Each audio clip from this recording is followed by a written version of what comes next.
All right, and here we go. Starting off.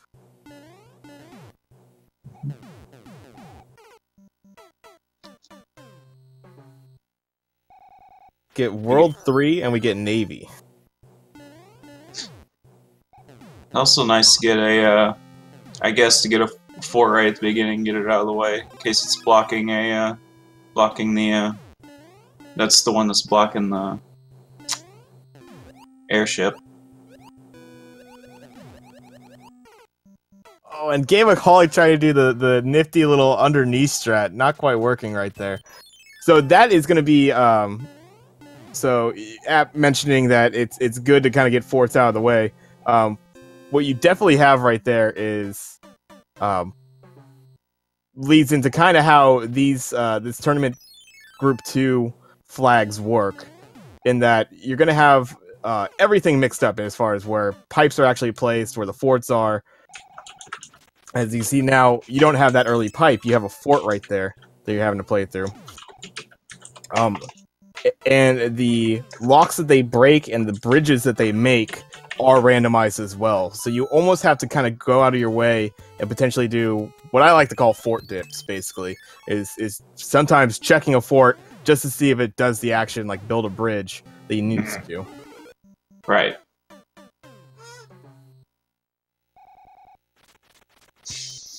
Yeah, I can't take the singing away from Wolfman. That's his realm.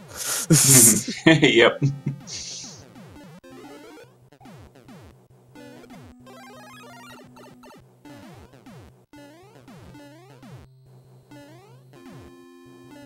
And there's the lock, so we'll have to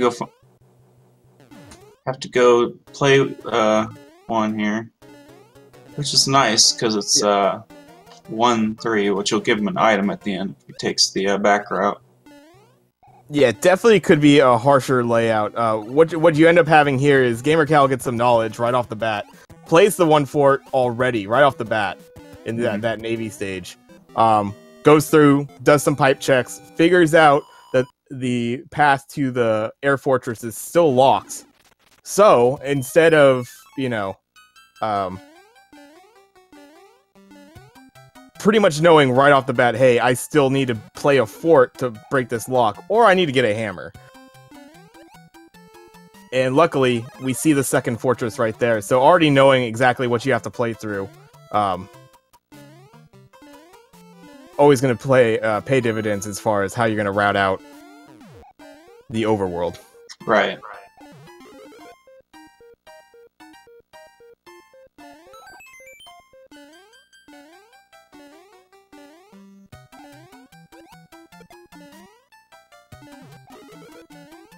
And then we have factors like good old 1 fort, if we have that come up. With this group's flags, the logic's built into where you'll never have 1 fort building a bridge or breaking a lock that is necessary to be broken to advancing the game. You'll never have it soft lock you if you end up taking the item instead of killing the boom boom. So that gives you some knowledge right there. If you run into 1 fort and it's kind of like out of the way, or you know what it's going to do as far as, you know, perhaps it's building that bridge in World 6 way far away that you have the pipe to teleport to. Like, it allows you to really make adjustments on the fly as far as your routing, and gives you some cool stuff.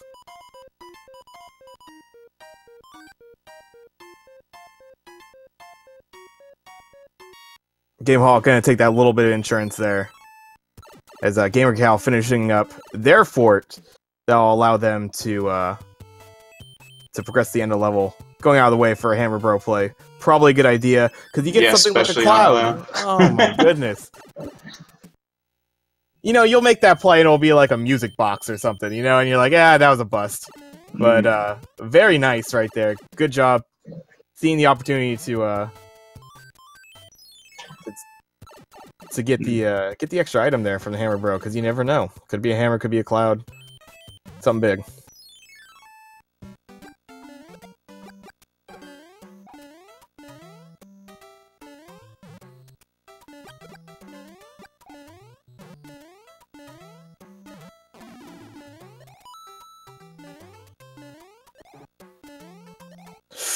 Oof. Would you like to comment on that Wendy right there, app? Once again, I'm sorry. I rolled the seed, and I bring out the bad Wendy's. Oh my!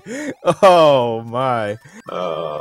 So man. we have what we call the thick Wendy right there.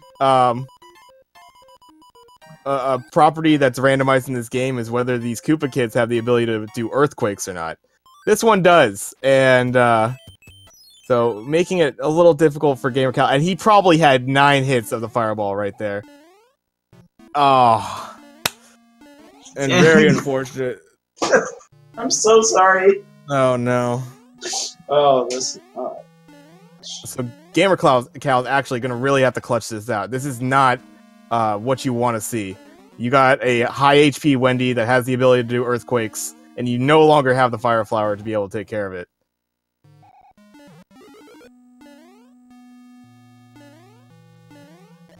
The star's a good call. That'll at least allow you to kind of get in a position, take a hit through the ring, and now you got to set up for these jumps.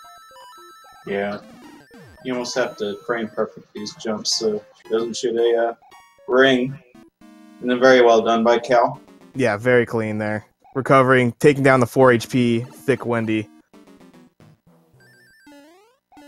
You know, and you have the different elevations of terrain there. Just not a fun fight at all, right there. Mm-hmm.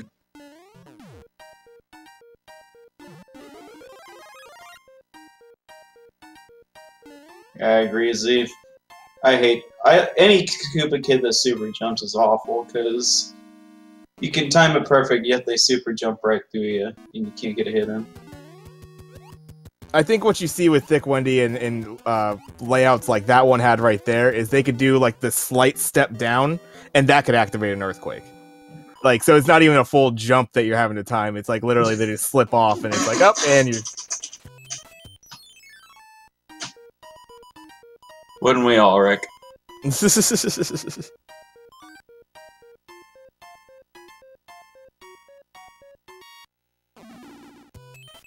So gameaholic making that play that we were kind of talking about with gamercal before, you know, it gets some early items under your belt. So if you do run into a situation like you have to potentially refight Wendy, you know, you could pop yourself a leaf or something to help you out. Gamercal going through, oh, the fun that is World 7, but an instant World 7, just fantastic. Oh, he can answer Oh my. See, now they're thanking me for rolling this. Yeah. Oh, It's a roller coaster ride, these is. two flags. No kidding.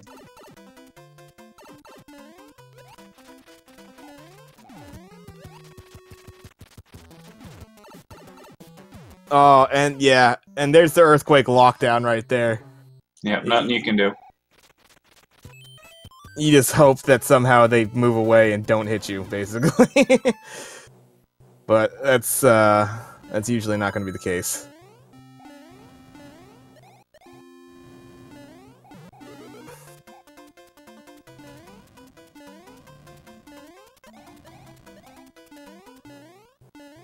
So let's see if gamercal is able to pull this off.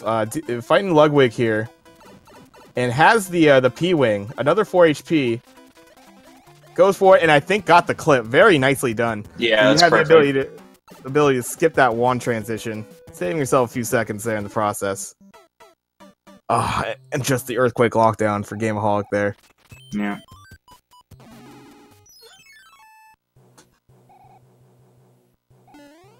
Have a strong feeling they'll wrap it up here. They're gonna get this flight over the top.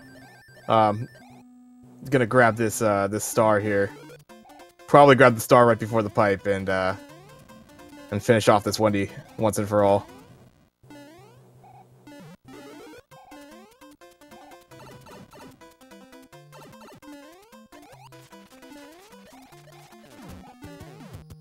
Gamercal working with some giant Koopas. Oof. This is a slight mistime from game. Got it. Very nice, jumping through those rings. Phew! Breathing a big sigh of relief after that.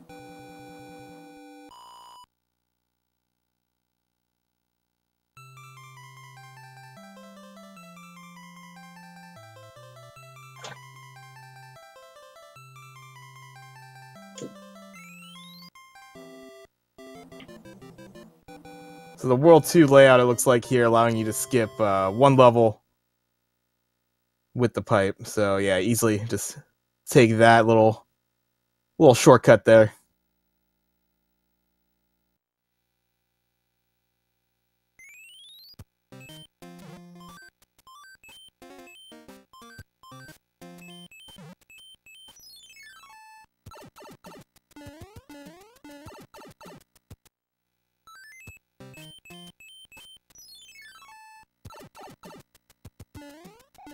Gameaholic, I believe, actually spawned an end card game, so we'll see if they head back that way.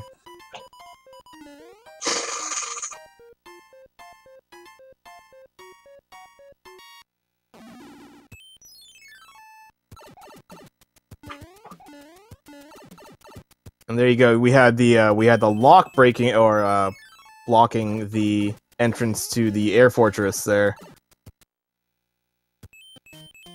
But we had the fort that was able to break that lock right in our pass, so nice and easy.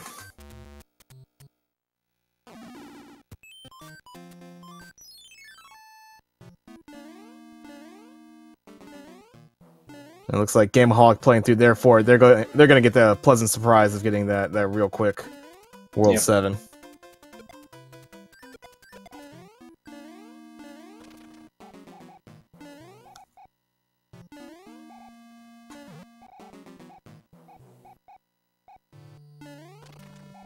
Don't know what gameaholic.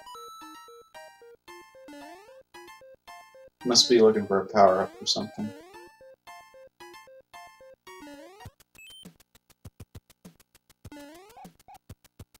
I gotta be honest, I've been playing through the randomizer so much I forgot this even existed. Yep. And yeah, I think you're absolutely right. Kind of looking to get this quick power up here, hopefully. Maybe, you know, not even too disappointed if they get a life maybe out of it. Get the star.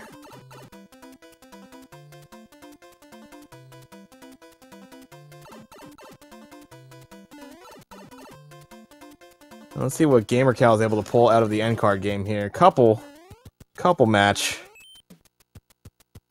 We'll hopefully get a quick peek at the inventory to see what he came up with. Another cloud, though, so I believe 2 clouds already for gamercal, along with the hammer.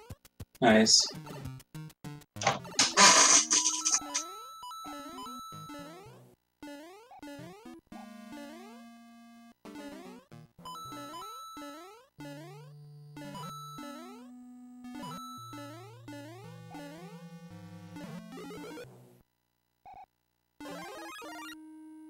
Man, Gameaholic getting those power-ups. Getting it at everybody's favorite power-up. Yeah. And nicely dodges the hot foot right there. Hops along to Big Boom. Oh, yeah.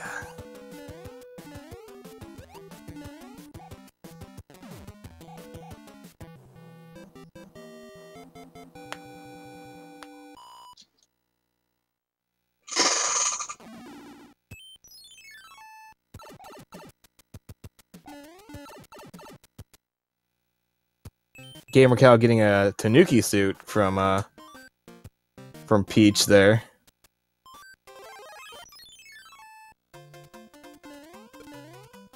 Just playing the lost level again. Oh, this one has the fire nippers, which are really annoying.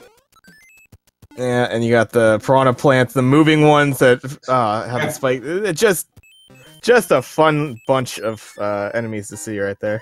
Yeah. Probably the worst group of enemies, if you ask me. Other than the lag fire guys.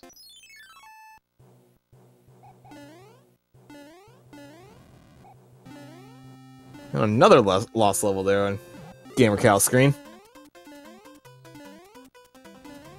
Gameaholic will have the ability to just kind of star through a couple fires right there. Dang.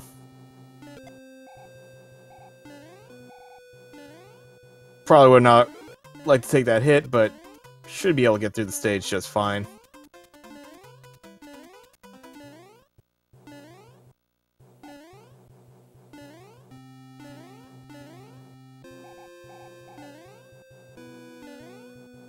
Yeah, definitely. This is one of the kind of the air fortress we're seeing on gameaholic screen. It's really interesting as you make it not an auto scroller. The P speed routing is actually really cool for it, as far as getting some time jumps out there and really get through fast.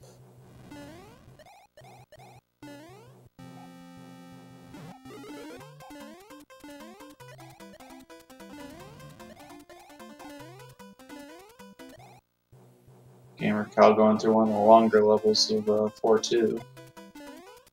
Or 5-2, sorry. Yeah, just a big old C-shaped level. It's just basically, it's like 2 levels in one. Mm-hmm. You usually just have to go one way. But yeah, it starts you off, you do the rare movement to the left, and then, yeah, then you eventually go back to moving to the right. As it should be. Yeah, I would absolutely. 5-3 is one of those ones. It's right there on the cusp, but if you do have the resources to be able to skip it, never really a bad call. Could be very laggy too. The enemies on there could be just. Mm-hmm. And then you get Paragoombas that come up through the ceiling. It's just a fun level. No sarcasm in that statement at all. Oh, and navigating very nicely done. Gamercal getting. Oh, so close to hitting those hammers. But manages to avoid it.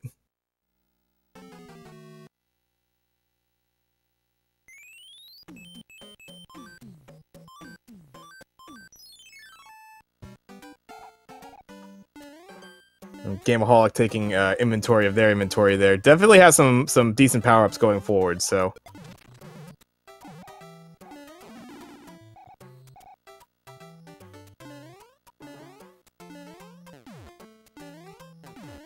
Looks like...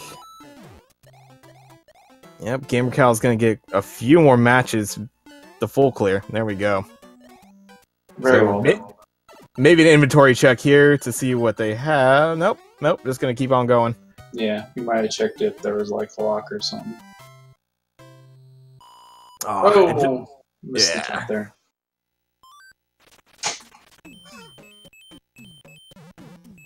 He just kind of get distracted by that angry sun, and he takes him out. Just an absolute fantastic Kobe there from Gamercal. No. We're not dealing with that.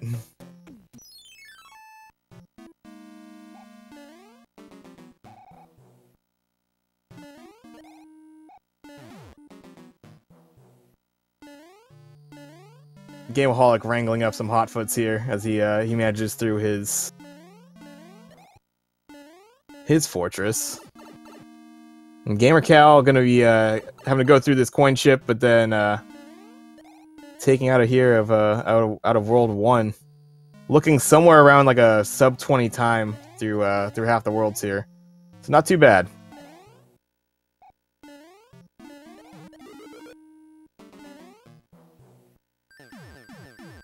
That's how you take out the sun, just a single ice block. That's all you need.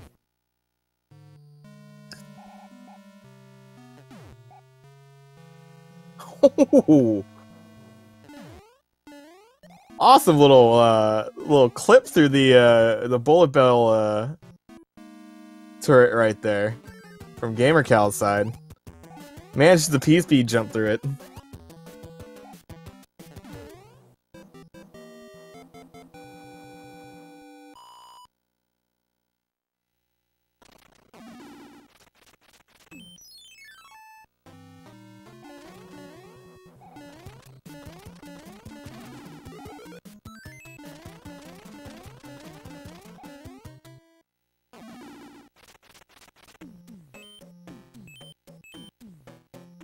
Gamercal getting the Hobbit King right there.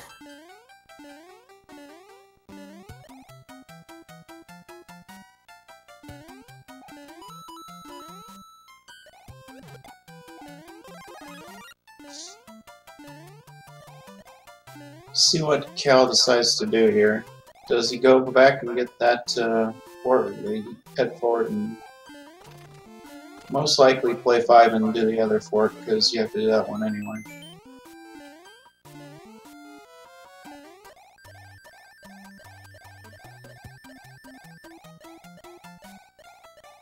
Yeah, good old World 4 here is actually definitely one of those ones that changes a lot.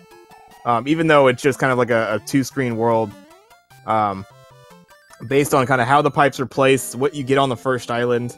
Sometimes you'll get a fort play immediately, and you always have to build a bridge. Yeah, so you have to play a fort, essentially. Yeah, you can't use a hammer to get to the end. Oh, no! Well, he said he likes this, so we'll see how he does. Yeah, let's see it. We got mine and gamercal's favorite fort right here. Piranha Fort. Getting a fire flower here is pretty nice. And he knows his scrolling manipulation, it looks like. Should be just fine. Take his time right there. Easy peasy. If you get a pipe barely in view, you can see when the piranha plant pops up, but it won't shoot at you. Exactly.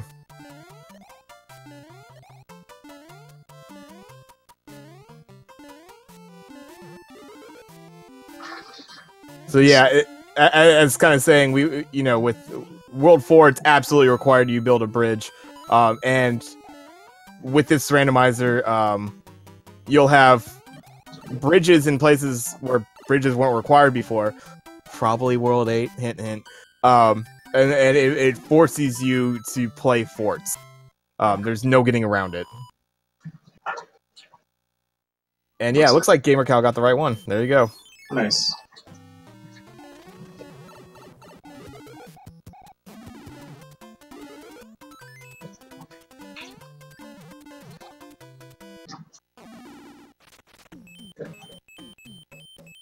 Gameaholic using that star nicely, getting their cloud out of the Hammer Bro.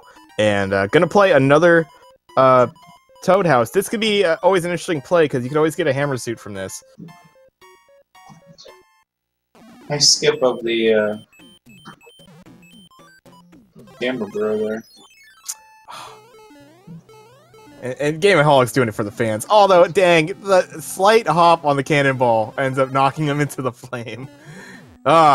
Frog Suit, we miss you already.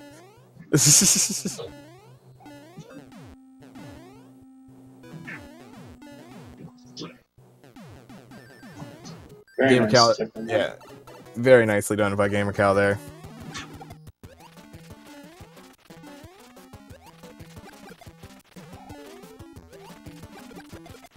And there we go. So we get a couple wand grabs here. Very nice.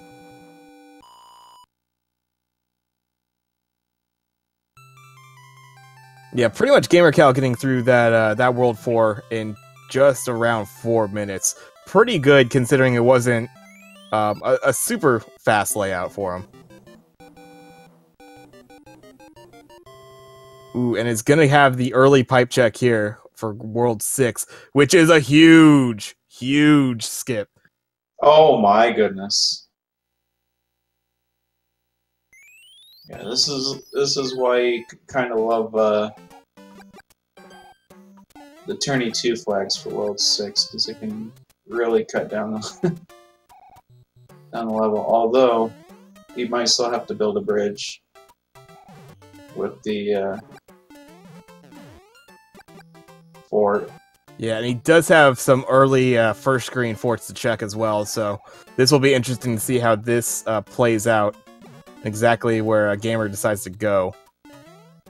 Gameaholic dealing with a little beta stage action here, and kind of finding out these duck jumps aren't fun to do, trying to get through the gap. And Gamercal does have to build a bridge. So he will head back in that tunnel.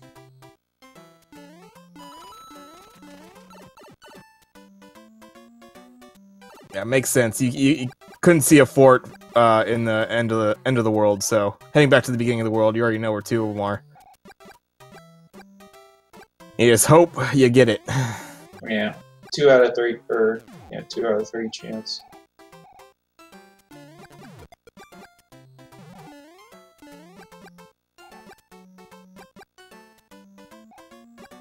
And just the meanest enemy placement sometimes. That piranha just no. Putting up the wall right there.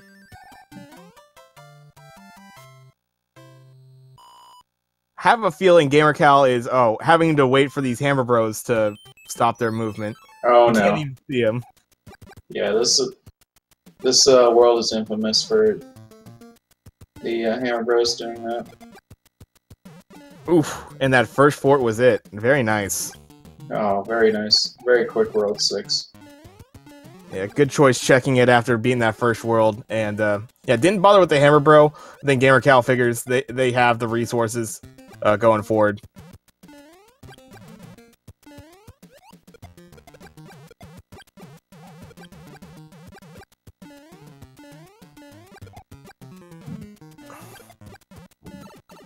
Yeah, peeling is nice for Iggy here. Doesn't get the clip this time though.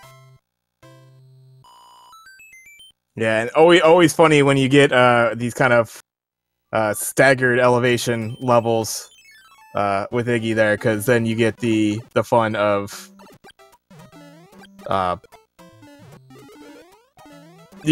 him basically kind of flying through the air if he does even have the opportunity to go left. Yeah.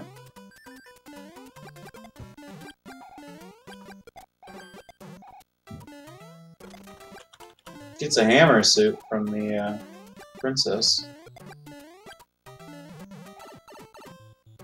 Looks like we'll only have to play 2 stages in the first half of World 5. That pipe will take him right up to cloud part portion.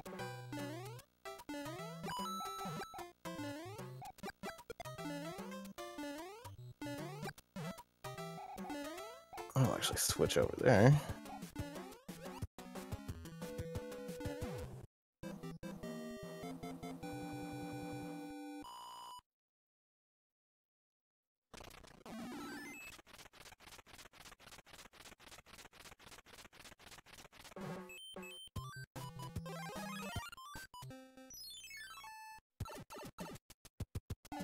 And a nice little slick use of resources right there from gamercal, kind of realizing how the forts were going to be laid out. I have clouds, and so just jetting through a World 5 there, just not even going to bother.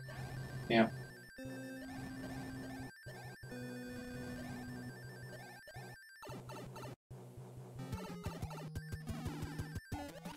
It's just nice to do that sometimes, because sometimes you just end up... The layouts just don't allow you to use some of your items later on, so you end up not using them when you could have been used elsewhere. Yeah, I know I have a tendency sometimes to hold on to items thinking that, hey, you know, World 8 comes around, gives me this layout, that layout, I might be able to utilize, you know, a hammer here, or a cloud there, but probably a good idea, especially with the clouds. Go ahead and get those out of the way. Just don't even worry about what those levels actually were. Just get out of the world. Mm-hmm. Yeah, and sub 80 or 30 going into World 8. gamercal putting up a couple really nice runs so far, and good old tanks, super tanks, where your standard tank level would be. Thought he'd have more invincibility frames, but ends up taking the hit from Money Mole.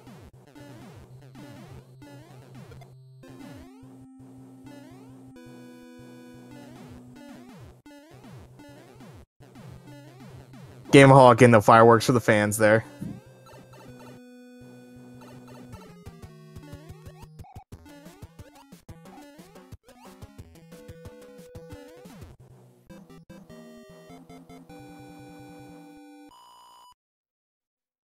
And getting the hammer suit from the Toad House play, very nice. And actually, Gamer going out of his way to play the Navy spot, which ended up being the Air Force. All Nice. these World 8 levels in World 8. But if it's available, it's right there. You might as well go ahead and play it because it could build a bridge on the final part to get you to Bowser. Yeah, very true. Because the pipe navigation gets so mixed up with World 8, and you can sometimes even lose track of what pipe you took to get back. If you know you had this fort in on the first screen here, like App said, probably a good idea to play through that. Mm-hmm.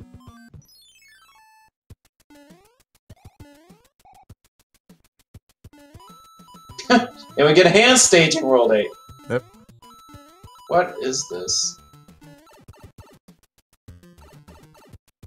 And it's the shortest one too, which is nice.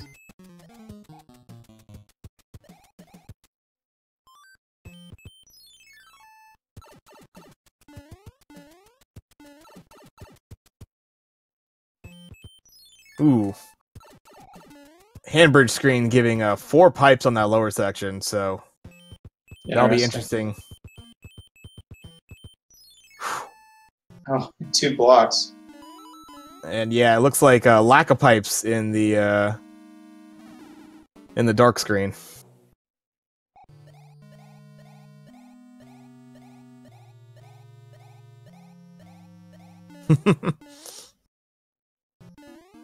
gamercal giving a little rhythm game action, keeping to the beat. Yep.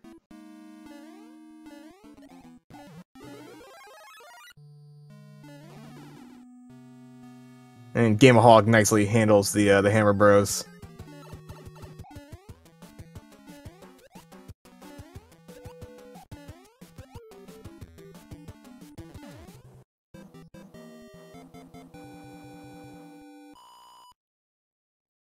And this was crazy. I mean, in the early part of this this race, we had gamercal down to his last 2 lives. Just for a few unfortunate deaths, so, you know, a couple things go wrong here or there. This could have been an incredibly close race with any kind of game over or something, but gamercal was able to kind of clutch through that, and really hasn't seen anything close to risking a game over since.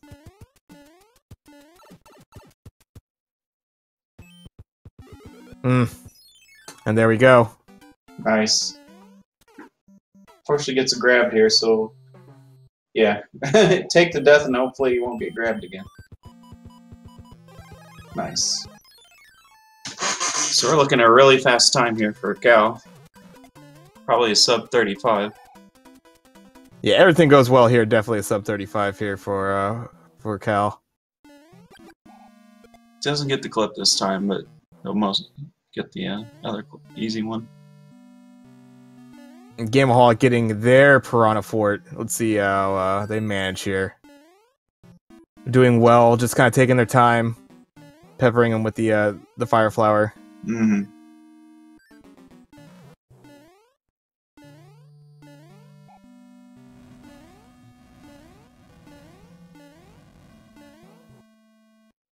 And yeah, gameaholic kind of getting that scroll manipulation.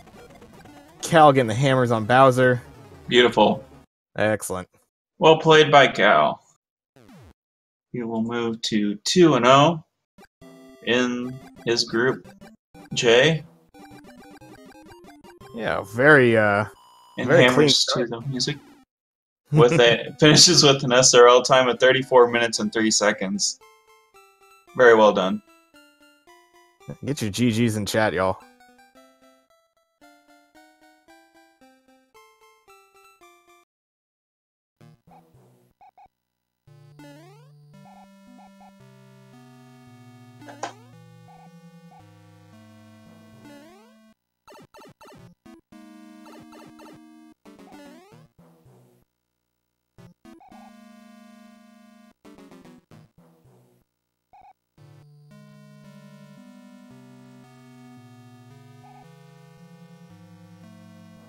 Yeah, I was actually thinking even potentially it was going to sneak in with maybe even a sub 34 right there, but I think you entered Bowser's Castle at 33, and you pretty much takes a minute, given your strats.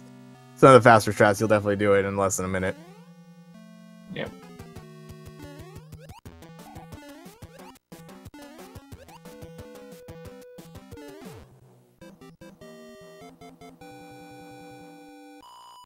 And Cal joins us again in the commentary. GG, Cal. GG. So about that start. Yeah. Well, just be glad it was the worst stuff. Oh my gosh. Yeah. Oh dear. Like, I don't know. She kind of snuck up that second bit of the floor way faster than I was expecting, and so Yeah, it's just like, oh no, what to do? And then the earthquake came, and it's like, oh, I'm dead, aren't I? Like, yep.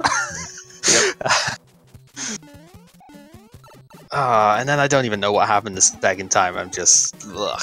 It's Earthquake Wendy is actually not that bad if you know it's coming. But I was kind of like, no, I want the fire kill on this because there's at least 3 or 4 hits involved in this, and then she just struck up on it, and I'm like, really? That I don't think I agree with that, but okay. I'm almost positive. Yeah, I'm almost positive that second attempt on the fire kill with Wendy, you had 9 fireballs hit her. And I'm pretty sure I did. Yeah. I wasn't counting with them. Yeah, I was counting. I'm like, and then that jump up the left and the quick hops too. It's like if they go upstairs, like they have the ability to quick hop and get the earthquakes off that like really quick that way. But if they're on the one tile drop downward and they don't even really jump, they can activate the earthquake then too. So yeah, it's tricky timing. Oh yeah.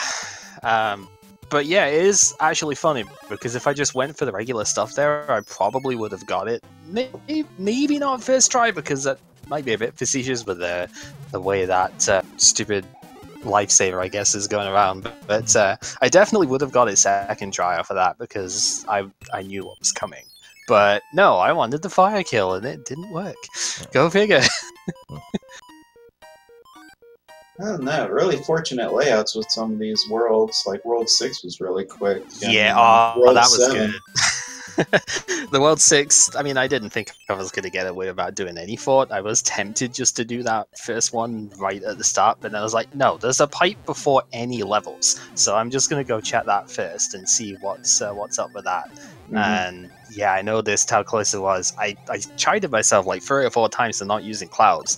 That was not one of the places, because like, well, what if I do need to go backwards here for a bridge? I don't want to use 2 clouds or 3 clouds even on that one level to skip it that many times. So it's like, no, if there's a potential for backtrack, you don't use a cloud on the stage. It's only when you guarantee that you're going to make forward progress that you want to use clouds in this.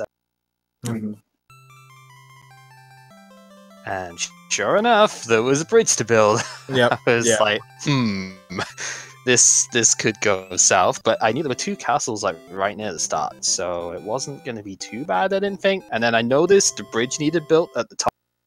So it was like there was a bridge and a lock as soon as you exit the pipe that was going towards the end.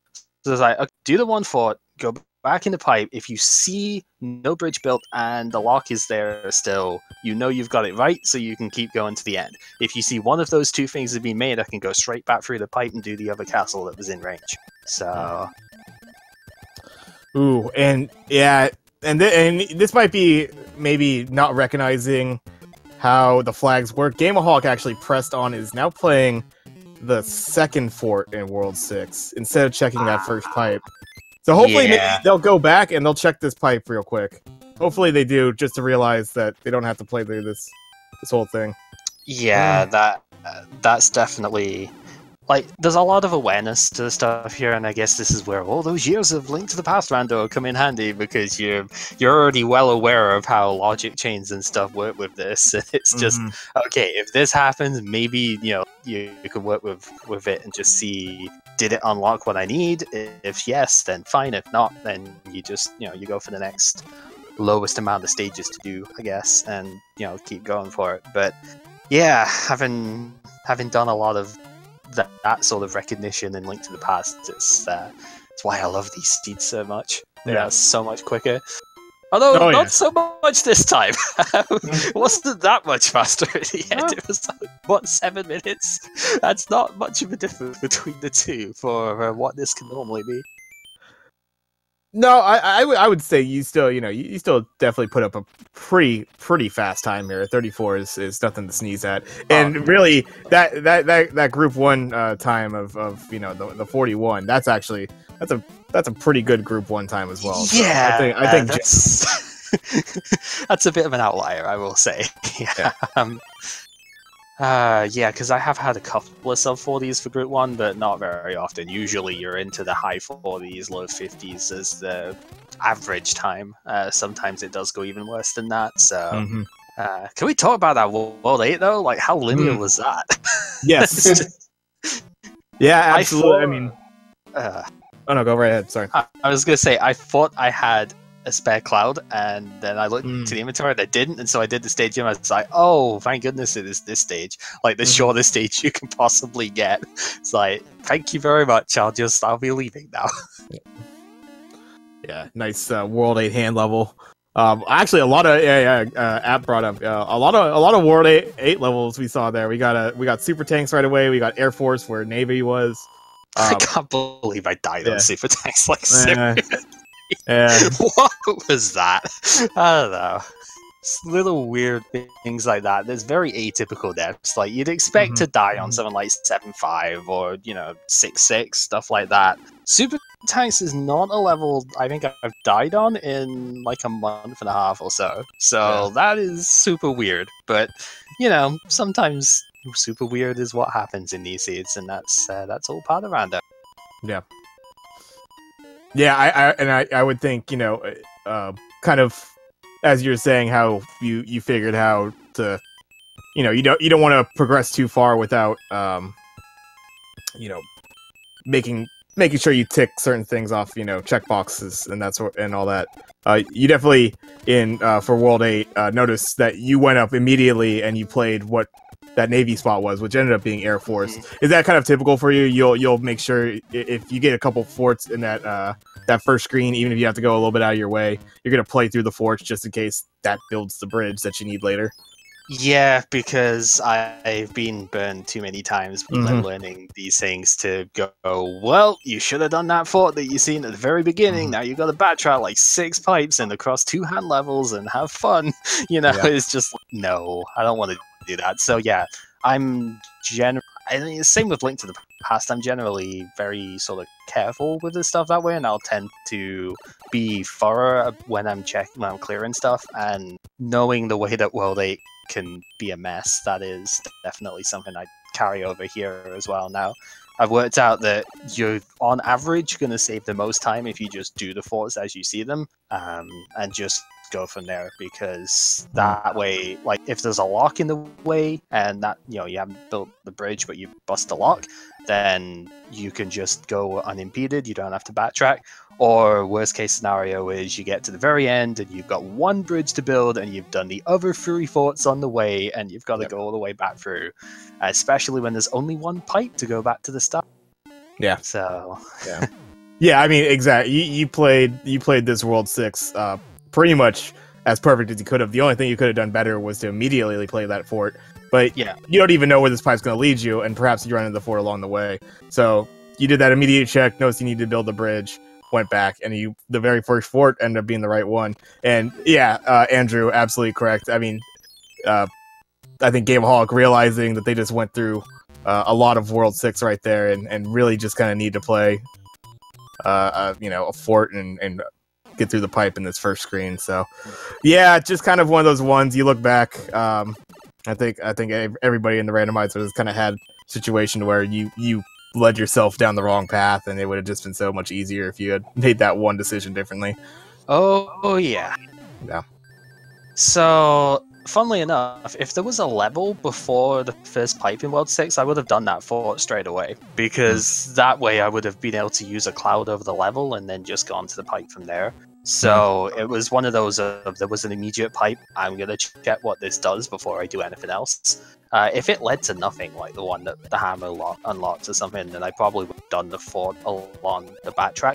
So yeah, it was just one of those of I could see an immediate pipe that I can go down. Let's explore the world a little bit before I determine what levels I have to do. Yeah.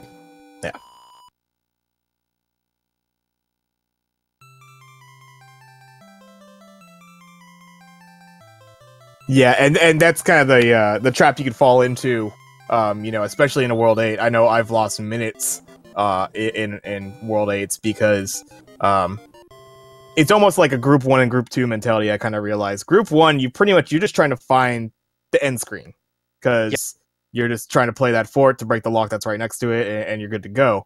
While in Group 2, playing forts that come up along the way could be really beneficial because the pipes get so scrambled that you might not even lose where you need to, what pipe you need to hit to go back and the shuffle and everything like that. So typically a good idea to get those forts done early. Yeah, exactly.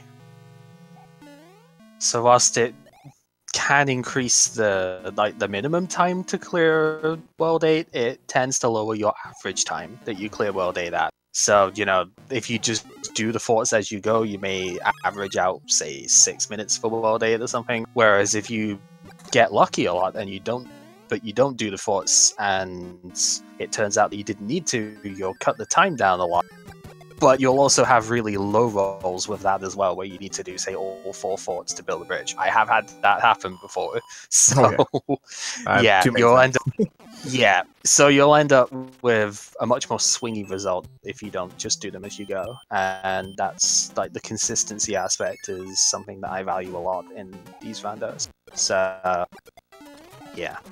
Blame Link to the Past stuff with that. I've been burned way too many times on stuff that way by skipping items in dungeons. It's the same idea. So it is just a case of do it as it goes, and what's the worst that can happen is that you lose maybe 45 seconds to a minute and change depending on the fort. Most forts aren't that bad, so... Yeah, I think you bring up a really interesting point there. The whole idea of knowledge of vanilla Super Mario 3 obviously being fairly, pretty paramount to getting some of the faster strats for this game, key speeds obviously, and just general how things are laid out. But then there's also kind of a feeling of just generally like breaking down a randomizer and understanding the logic behind that and how much that could pay dividends as far as this does this, then it has, this pipe has to go here or something like that, or something of that nature. And yeah, so it's interesting you bring up all the crossover that you have with things like Link to the Past. I know App here having plenty of knowledge with that too, and I'm sure kind of understanding how that stuff breaks down is definitely helpful for even platforming randomizers like this.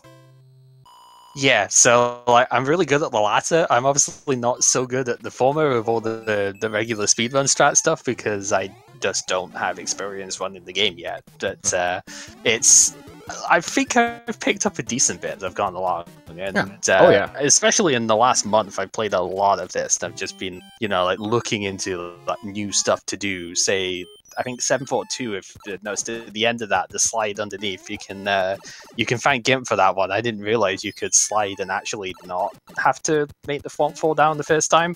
So that looks really cool. Yeah. Shout outs to the second slide to avoid the roller disc afterwards as well. That was pretty useful. It's like I needed to slide a bit further because if I just stopped moving, and didn't duck a second time, I would have been squished by the flop. So I had to slide, then move and slide again to get under the roller disc there as well. So I think that's the kind of play that I'm typically decent at, is when you need the sort of reflexes to go with stuff, because I don't know, I'm just okay with platformers that way. But actually knowing the speedrun is something that I do not have stuff with. Wow. So yeah, that also gets exposed a lot in some places here.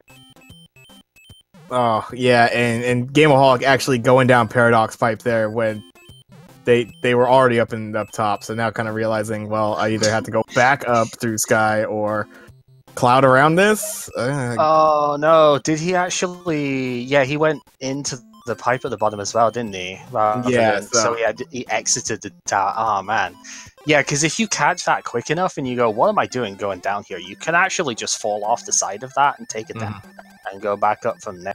But yeah, that fort was another one that I kind of tried as like, why are you doing this? You don't need to do the fort here. It's like, I looked at the layout I didn't look at it for long enough. I was thinking I could have just used two clouds there instead. But it turned out okay, because I could just use 2 clouds at the top anyway, and it worked out. But yeah, I probably should have not done 4-Fort-1 as it turned out. But I don't know, if I was in Gameaholic's position, I would sure like to have had it done by that point. Yeah. Can we talk about those Hammer Bros of the Overworld as well? Like, I think in both World 6 and World 5, I got stopped for 15-20 seconds at a time, like twice. I was like, really? That's why I note blocked in the end in World 5, because I was like, nope, you are not doing that again. Yeah. I honestly, sometimes in the World 6s and sometimes like World 4s or something like that, where they have the ability to kind of collide into one another, and then they'll both just go along the same route. They obviously can't stop in the same place, so you need to wait for them to split. It's nice to have like a music box just to kind of settle them down and not have to make that wait. And then hopefully we'll never have the soft lock issue of what used to happen with potential levels and end cards. That's what it would combine with an end card game when it spawns. And that's a soft lock. The end card will never separate from the goo, and obviously end cards aren't supposed to move. But it'll grab it and it'll just start moving with it, and you'll never get out of it. I haven't seen that for a long time, so I think it might be removed, or I haven't made the dummy mistake of making it happen. One of the two things, I guess. Speaking of moving when they're not supposed to, I think it might have been this seed where, like, right near the start, there was a boom boom that after I hit it once, it decided it was going to slide forward a little bit. I forget if that was this one or it was the previous one. It was like, whoa, I don't think I've seen that before. They can do that to you. When you're small Mario and the nerves are up, that sort of thing, it throws you off. Hey, settle down, like.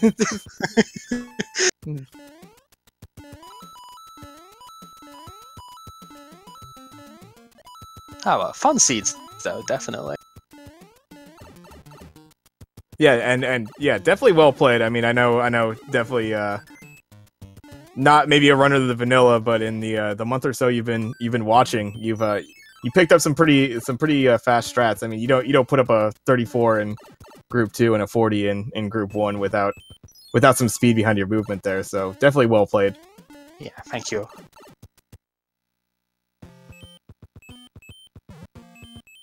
Yeah, Gameaholic kind of seeing how this layout in the Dark World is going here.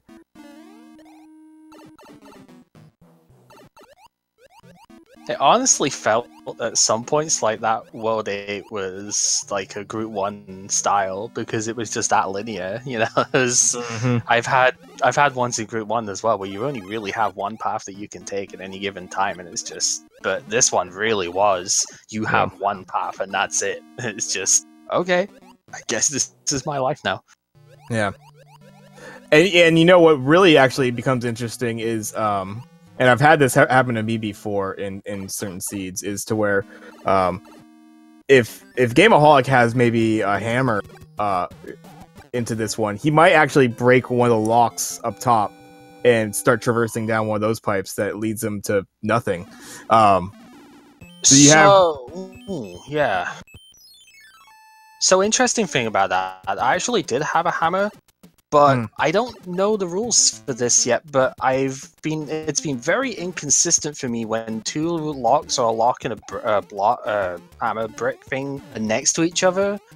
Like, it's been very inconsistent about which one actually breaks. More often than not, it's the one I don't need it to break. So I didn't even chance at that, because I knew as soon as I saw the 2 locks there, I was like, right, I don't technically need to do any more forwards there, unless it gets in the way like it did. But if there was one that went to the tanks stage, and there was one that went to the pipe that I needed to go, because if I actually went in that pipe, I could have skipped a foot.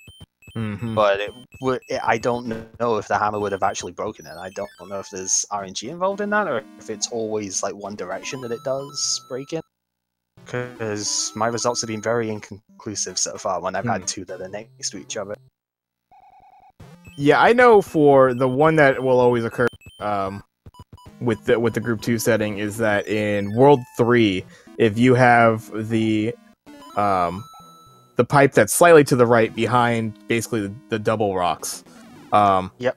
and you have a lock down there, if you use a hammer on that trying to break the lock, it will break the rock to your left first, and yeah.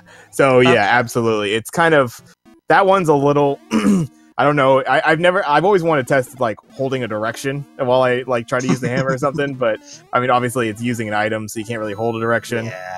I don't know if like hitting it before, like trying to move that direction first and then using the hammer, maybe you could dictate it that way. But I've always just kind of made that mistake at least like 7-8 times over. Like, come on, I want. The other circumstance I've had is in World 4, where you've got the rock that you would break to skip the castle, and I've had a lock on the right-hand side of that, and I wanted to break the lock because the fort over the other side was what I needed, but it broke the rock instead, and I don't know if that, again, maybe it's just, it prioritizes that, but then I've also had situations with 2 locks next to each other like this, and I don't know what the rules are when it comes to that. It also would have been a bit of a risk to even break it in the first place, because even if it was the right one, it's in the dark. You don't know there's a pipe there. That could have been a hand stage that dragged me in and just ate my power-up and such. So even at that, I feel like I was still safest just leaving and going towards the bottom corner where I knew I had to go. And yeah, this gameaholic kind of running into the situation of, on that first screen, not playing the Navy spot, which it looks like it's what built the bridge. Yeah. No. Oh. So now you gotta retrace your memory. All right, which pipe actually got me to the dark screen in the first place? Now I gotta get back there. And if you cloud it or something, it starts to unravel. And you pretty much, like you were talking about, you play all 4 forts. So the one that got there was the one smack dab in the middle of the dark, right? To go back to the start, I think. Because, yeah, I looked at that, moved up, and there were 2 locks blocking the top 2 bits. And, yeah, you've got the Navy down the bottom right, and the regular fort was blocking the pipe towards the hand bridge.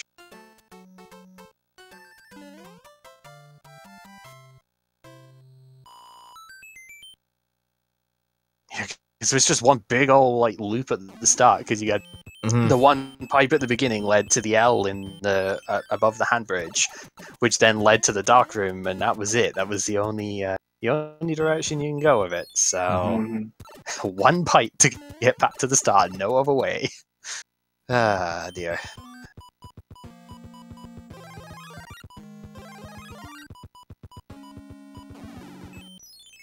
I thought gameaholic was gonna give us the. Oh man, the frog suit Air Force would have been something to see. Oh, I would have been pretty hyped for that, but doing the smart thing and getting a little flight, not knowing obviously that this was Air Force, but I don't think he did a check of this. I'm pretty positive. No, he just went past him. Yeah. Air Force is kind of at the point now where if I go in with a P-Wing and I see that stage, I might actually consider taking the hit at the start just so I can do it regularly, because it is that slow using the P-Wing in that stage. It's safe, but it's so slow compared to actually running normally that it's like... Yeah, and you play enough to know the perfect jumps to get through. Yeah, it did take a fair bit of practice to get it to where it's at. Like, I've kind of gone through iterations with it, and obviously now I've kind of worked out where to jump so I can hit the torches, I guess, at the top rather than having to jump onto them to jump to the next platform. But yeah, it definitely takes a bit of learning to get that down. But it's also not random, so you can very easily just like route that stage, basically. Yeah. And as you get more confident with it, you can start incorporating stuff like the jumps off of the rocky wrenches before the midpoint of the stage. And yeah, speed it up that way. But you don't have to do that. You can easily just wait them out as well. just whatever you're confident with, really.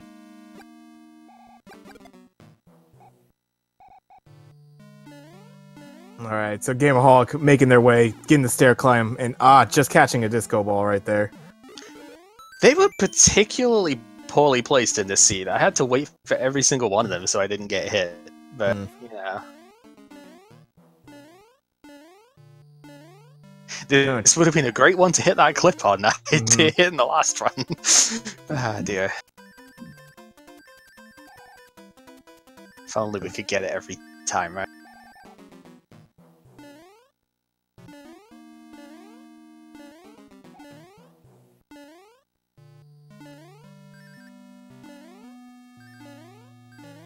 Oof. Almost getting there. And just kind of slipping off to the lava. I believe has another hammer suit, so maybe another attempt here. Unfortunately, the hand now decides to grab. Yeah, I mean, I'm grateful that was a stage that was easy to die in, because I had enough lives at that point. It's like, I am not playing any more stages here. I am just done with this at this point. So, yeah, one grab. Shout outs to, I guess, Moriarty getting like 7 in a row or something off of one of them. But luckily that didn't happen this time, because that would have been scary. After like the third one, I probably would have just played the stage. But, you know, it was going to be a horrible stage too. 2-1 with the cheap in the way. It's not a good stage, really. No. Yeah, I think in the weekly, the Saturday right before the tournament started, actually ended up on featured, and the very first level was a hand stage, or the very first spot was a hand stage. I took 7 deaths before I gave up, because it just kept grabbing me. I'm like, it's gotta work this time, right? And it just never did. So, dang.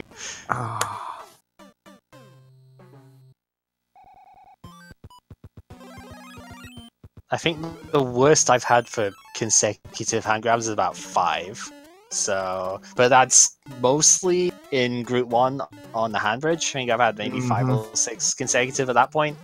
But yeah, it's about 5 is the worst I've ever had. So, it's not up there just yet. But I mean, you're just losing a coin toss every time, aren't you? So yeah.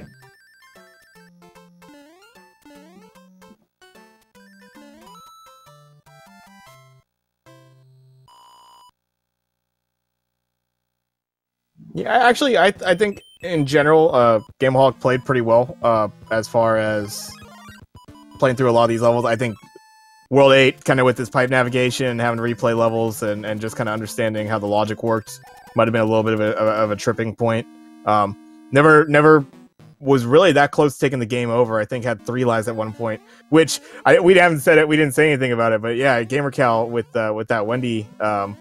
I think you were at closest. You had 2 lives left. Yeah, I had 2 lives because I also took a quick waffle hit at the start of the World 8 fort. The first stage that way. So that is not a stage I like to see without going in on a mushroom at the very least, because it isn't that fun to do that way. You know, I like having the 2 hits to potentially take going through the big piece switch rush at the end, just in case you get really weird enemies coming up with it.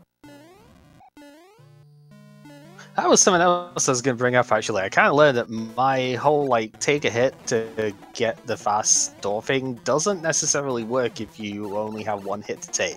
I think it's just that close in timing where the slightly longer hit animation kills it for me, and I can't get into the door in time, because I can do it if I have Fire Mario and I take a hit in the second room, I can usually still make it to the door in time, but here I did exactly the same thing as I normally do, and it didn't work. Okay, I don't know quite why, but I think it might just be going from Big Mario to Small Mario takes longer by a tiny bit than taking a hit from Fire or, a suit down to Big Mario. So, yeah, that might be. It's that close in timing, and I was like, man, that sucks. But at least I got the fire back from going through the room again. Fat load of good it did the end, but you know, the thought was there because it's like, if this is the one level I have to do to unlock Wendy here, then having fire going into that stage is a really big fun.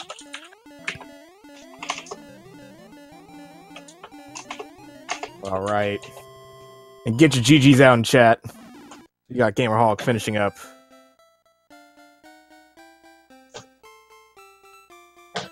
SRL time of 1 hour, 5 minutes, 22 seconds. Get your GGs out, everybody. GGs. Yeah, GGs for sure.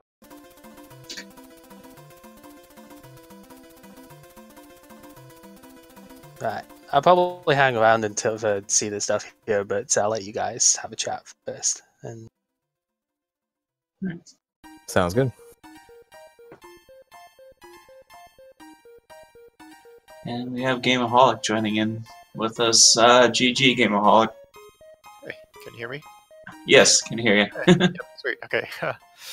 Whew, well, that was some play. Yeah. Yeah, we can tell. I don't think you were too familiar with the Tourney 2 settings, but playing through the levels, you played it pretty good, though. It was my first time playing this flag, so I guess I was definitely missing out on the pipes that I could take advantage of, especially in Mold 6. And Yeah. I can't believe I jerked on that pipe in Mold 5. I think chat noticed. Well, we all noticed you'd skipped it. And once you came back, the chat was like, "Oh, he must be kicking himself for forgetting that pipe." And the level was right in front of me, so I really didn't need to do that. But I think what really freaked me out was the Wendy. Was that 4 health Wendy? Oh, that was rough like, right at the beginning. I was like, well, I'm gonna be running out of items, so I gotta do this. Yeah, but you got through it, okay. Definitely a fun seed though. Just really, really rough Wendy fight, but Yes. it was so bad afterwards. if Yeah, it makes you feel any better, I got wrecked by Wendy too. So Good games, gamer. yeah, definitely. Yeah, I mean, yeah, definitely that. It just was a really tough beginning, just because, yeah, you get that fairly quick gratification of being able to, like, you know, it wasn't an instant World 3 or anything like that, but not too bad. You kind of are able to figure your way through. The pipes were decently friendly, and then I know Gameaholic, you definitely you had grabbed a couple extra resources, so eventually I think it was, I want to say, 3rd try on Wendy, something like that. So yeah. Yeah, I think you popped the leaf, you got the star, and you pretty much got it handled. Actually, with a really nice kill. From what I remember, you actually ducked right under one of the rings and hit her for the 4th time. It was really nice. And then yeah, it was scary. I gotta say, gamercal scared us. He was down to his last 2 lives there, and Wendy was just kind of getting those hits in, getting those short earthquake hops and stuff like that. So it was definitely, it could have spelled a big difference as far as the seed played out, but it's well done by both. Yeah. Ooh. But yeah, I need to get used to these seeds so I don't have to take as many safeties alive, since I definitely had a lot of extras at the end for both the runs. It's always good just getting into it too, to have those, just so you have them there to get more familiar with the levels and such, and the enemy placements. Yeah. Something I've noticed through pretty much both the seeds for you, Gameraholic, it was just kind of, unless it really kind of got back in your way, pretty much completely avoiding the end card games, right? Was it? So I mean, and yeah, it's kind of one of those plays. Definitely, there's absolutely those seeds where it proves to be beneficial. You're not really getting anything out of the end cards, that sort of thing. So avoiding them saves you a good amount of time over the entirety of the run. I know for the Rule 1 flags, that end card game actually ended up having hammers. So gamercal was able to make a lot more skips happen through the overworlds than what you were given as far as just playing the Hammer Bros. So definitely always interesting to see when one person, and we have quite a few players that will just completely pretty much skip trying to play end cards at all. It just kind of shook out to where, at least for that first game, it proved to be a nice factor as far as being able to play through those games. All right, just to clarify, the end cards, do they give? So they don't give the items that you get from the game? No. It's randomized. Yeah. Ooh, Yeah. Okay. That's So good. you can get all your like standard power up items, obviously your mushrooms, fire flowers, leaves and that. But you could also get clouds. You get hammers. I believe hammer suits. So it could start to pay big dividends if you know good items are in the end card game. To then dip back in there, even going out of your way sometimes to try to pull more items. Even funny thing about that, when I was first playing the randomizer, I didn't know about the end card thing as well until I think I was like got two mushrooms and I heard the 1-up noise. I'm like, what? Okay. And then I checked my inventory and it was like I had gotten a cloud and some. I'm like, oh cool. No. Speaking on clouds, I think there was at least one, I think, in the end card for game 2, and I know there was a hammer at the very end of the card I picked up, so I was tempted to go in for another one, but I think by the time I even had the chance to finish the end card, like on the third go, I was in World 5 or something, so I was like, this is my thing. Like, I'm torn between doing the end card in 22, because the seeds can often be so fast that you just don't get a chance to do the card, but I'm sort of focusing on getting it done in 3 shots now, and if I can do that, then I usually get it done just quick enough that it becomes worth it. So I think at this point I'm sticking to doing it, but it also, I've done perfectly fine and gotten this sort of time and slightly quicker by not doing the card at all, so it really just depends on the seed, I guess, or how lucky you get with it. Yeah. Speaking of fast worlds, like I was surprised of how quickly some of those worlds were, just with those pipe locations. Oh yeah, that World 7 was amazing. Just like I think it was just do the fort at the very start, and then a couple of pipes later, it's you're at the end, and there's no lock or bridge in the way. That's amazing. Let's go. I was saving my hammer for World 8 just so that I could use it on, so that I could hopefully use it on something. And then when I saw that bridge gap, I thought, oh well, that was a waste. Yeah. So yeah, another big factor as far as the difference from the Group 1 to Group 2 seeds. World 8 play changes a lot. In Group 1, you're pretty much just trying to get to the end screen. So however you could find those, basically get to the dark room, find those pipes, and just get to the end screen, and you're home free at that point. Once you see Bowser's Castle, you're good to go. While in the Group 2 seeds, playing out forts early on, as you kind of ended up finding out by not playing the Navy, and that ended up building the bridge that you need. Playing forts early, and even sometimes when they're slightly out of the way, could pay big dividends when you finally do get to that end screen, because then your bridges will be built and you don't have to go through the crazy navigation of the pipes and all that. It's because it will throw you the curveballs like we saw right there. I think 4 pipes on the hand bridge and all sorts of nonsense. I think I've crossed those hand levels like multiple times, and I could have easily dodged those, and I just need to go there once. Oh. So yeah, I would say honestly, I mean, definitely some fun races to watch between you guys. I mean, I would say gameaholic, kind of, not realizing all the kind of maybe nuances that come with the flags. I think you actually did pretty damn well. I definitely, I could see, a lot of good movement through the levels, for sure. As far as actually, playing through the levels themselves, just a little bit of navigation, that sort of thing to take into consideration going forward. And you guys have a lot of matches coming up, a lot of what should be really good matches in a very, very tight group. So definitely looking forward to seeing you both play in the future here. Yeah, I think we're both playing tomorrow at some point, right? Because I have my matches against Big Zeef tomorrow, and you're playing Paratrooper, right? Yep. Oh, awesome. There we go. Yeah.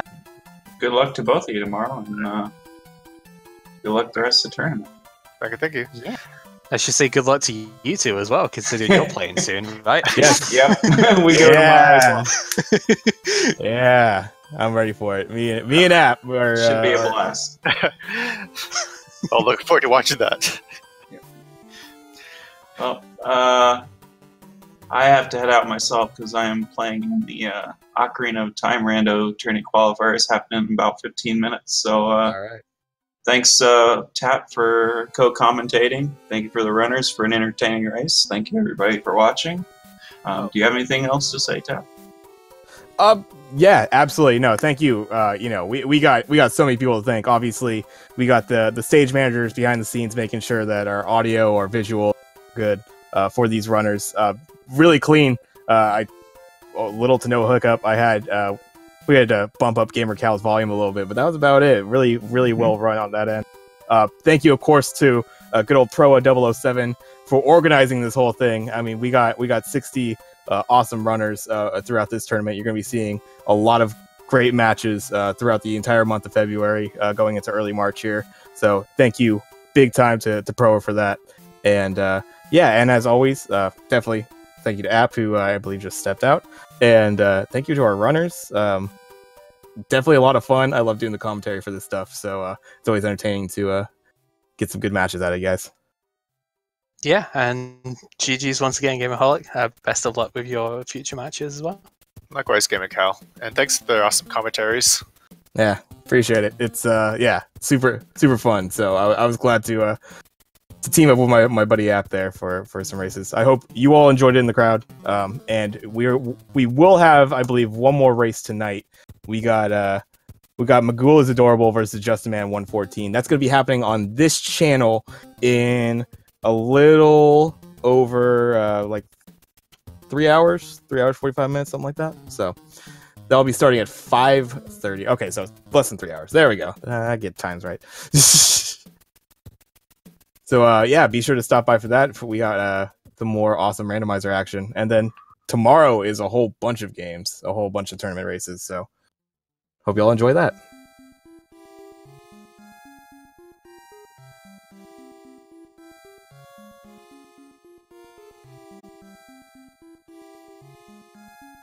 All right, y'all. Have a great day. And that's Tap TOJ signing out.